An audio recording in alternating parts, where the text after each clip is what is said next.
Instead of doing a food-related thing today, I thought I'd take a minute from the other part of my job, which is as a kidney doctor, and go through a couple of questions that I get specifically as they're related to the kidneys.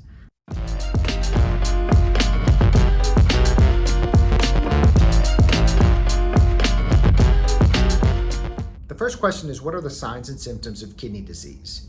And the short answer is that until you have advanced kidney disease, or unless you have advanced kidney disease, meaning stage 4 and stage 5 kidney disease with filtration rates less than 20% oftentimes, you may not have any signs or symptoms of kidney damage.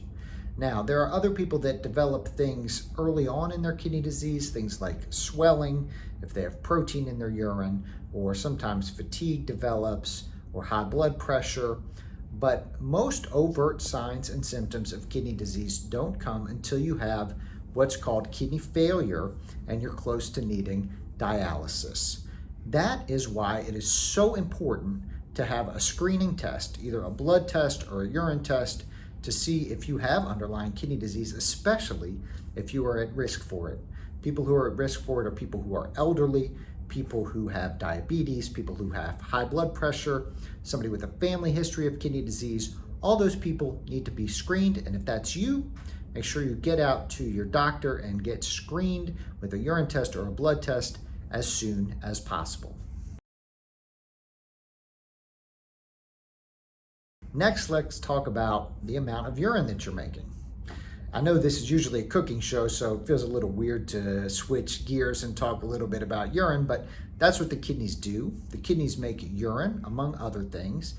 And the question I always get is, how can I have kidney disease? I'm still making a normal amount of urine.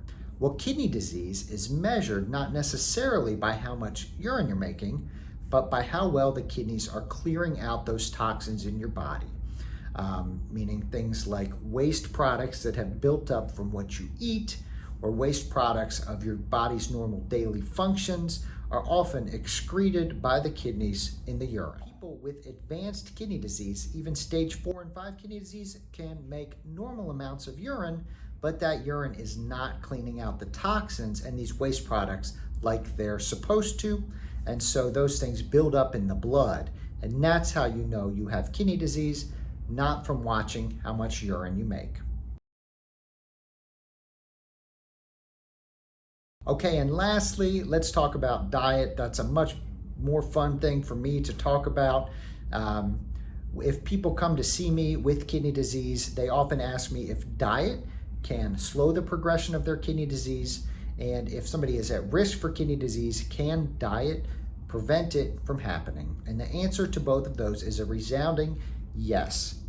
The earlier you change your diet, if you're at risk for kidney disease or if you have kidney disease, the better of an effect we can see on slowing the progression of your kidney disease and even preventing you from developing it. So diet is a key factor in the management of kidney disease. You just have to talk to a dietitian or a doctor, or I've written a new book called The Cooking Doc's Kidney-Healthy Cooking, where I give you lots of ideas about how kidney disease can be managed through the things that you eat. So this is the first time I've done this kind of off-the-cuff video here that we're releasing. And if you like it, or if you have any other questions, comment, let me know. What else can I talk about when I have a few minutes at the office related to kidneys or related to food? We'll see you next time. Make sure you subscribe to my channel. Click that little subscribe button, hit that bell so you never miss a new recipe or a new video or a new health tip. See you next time.